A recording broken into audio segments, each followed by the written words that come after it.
सबको जय मसीह की। ये देखिए हमारा आज का धरना प्रदर्शन बाबा साहब अम्बेडकर के नेतृत्व में जो हमारा संविधान हमें अधिकार देता है आर्टिकल 25 में कि हम किसी का भी सुसमाचार प्रचार कर सकते हैं, कोई भी धर्म में, कोई भी जाति का हो। लेकिन जब हम देखते हैं कि हमारे मसीह समाज में कुछ लोग आकर हमें बहुत प्रताड़ित करते हैं, उसके विरोध में आज हम लोग आसनसोल डीएम ऑफिस में हम लोग धरना प्रदर्शन किए हैं। देखते हैं आगे क्या कार्रवाई किया जाता है हमारा प्रदर्शन के द्वारा। डीएम सर क्या हमारे बातों को मानते हैं, नहीं मानते। अगर नहीं मानेंगे तो हम और भी धरना प्रदर्शन में आगे बढ़ते जाएंगे। और मसीह भाई बहनों से निवेदन है कि आप लोग आइए, हमारे साथ जुड़िए। जैसे 5 लोग आज के मसीह समाज के लोग जुड़े हुए, वैसे आप लोग भी आइए, हमारे साथ जुड़िए और मसीह समाज को मजबूत बनाइए। धन्यवाद। आज जो यहाँ पर इतना भीड़ इकट्ठा हुआ है और आपको भी इस भीड़ में दिखा जा रहा है, क्यों आप लोग यहाँ पे आए, इतना भीड़ इकट्ठा क्यों हुआ है? सर्वप्रथम आपको मैं एक बात कहना चाहता हूँ, ये भीड़ का एक कारण है।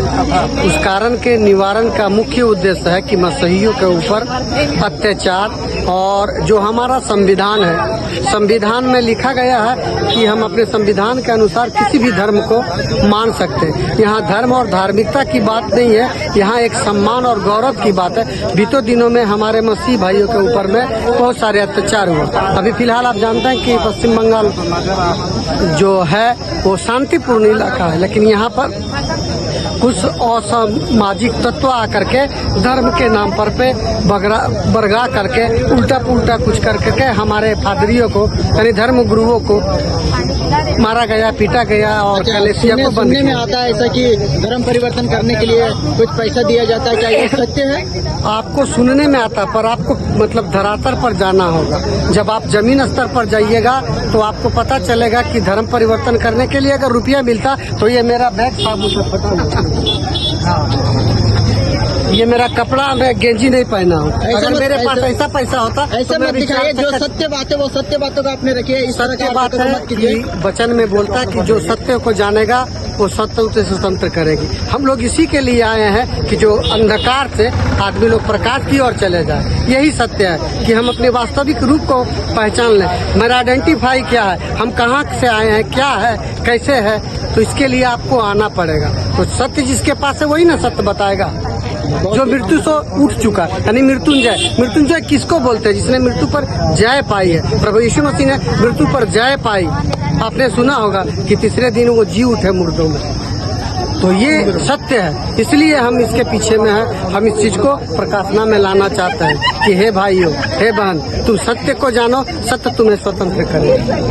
आप लोग का मांग क्या है? जो इतना भीड़ आप लोगों ने इकट्ठा किया, धरना प्रदर्शन किया है और आसनसोल डीएम ऑफिस के पास में आप लोग जो इकट्ठा होकर धरना प्रदर्शन कर रहे हैं, आप लोग का मांग क्या है? हम लोगों का मांग यही है कि स्वतंत्र पूर्वक जिस प्रकार से हम लोग शांति का संदेश मतलब कि स्वर्गदूत या संदेश वाहक बोलते हैं, शांति से हम लोग प्रार्थना कर सकते हैं। अधिनियम के अनुसार इंडियन 25 के अनुसार हम लोग कमरे में बैठ करके प्रार्थना करते हैं। हम लोग किसी एक चर्च यानी कि बिल्डिंग लेकर के प्रार्थना करते हैं, ना कि हम लोग रोड को जाम करते हैं, ना कि हम लोग किसी और को सताते हैं, ना कि हम लोग और किसी को तकलीफ पहुंचाते हैं। हम लोगों का मांग यही है कि जिस प्रकार से हम चला रहे थे उसी प्रकार से हमें फिर से प्रार्थना चलाने का अवसर प्रदान करें। वेस्ट बंगाल गवर्नमेंट के जो अधिकारी हैं, जो डीएम है, जो डिस्ट्रिक्ट मजिस्ट्रेट है, उनका रवैया देखिए। हम लोग सुबह 10 बजे से बैठे हुए और अभी तकरीबन 6 बजने वाला है। अगर ऐसा अधिकारी अगर इस राज्य में आ जाए तो इस राज्य का कल्याण कभी नहीं हो सकता। सर्वोपरि राज्य है और सर्वोपरि संविधान है। संविधान से ऊपर कोई नहीं है। मैं भी नहीं हूँ यहाँ तक, और हमारा संविधान हमें आजादी देता कि हम प्रभु यीशु मसीह का प्रार्थना और प्रचार कर सकते हैं। बहुत बहुत धन्यवाद। हर लाइक हर कमेंट की कीमत हमेशा रहेगी हमारी पहचान। मिलेगा प्यार, मिलेगी दुआ, ये सफर यूं ही चलेगा। प्रभु को महिमा मिले आप सभी ऐसे ही साथ बने रहे। जय मसीह की।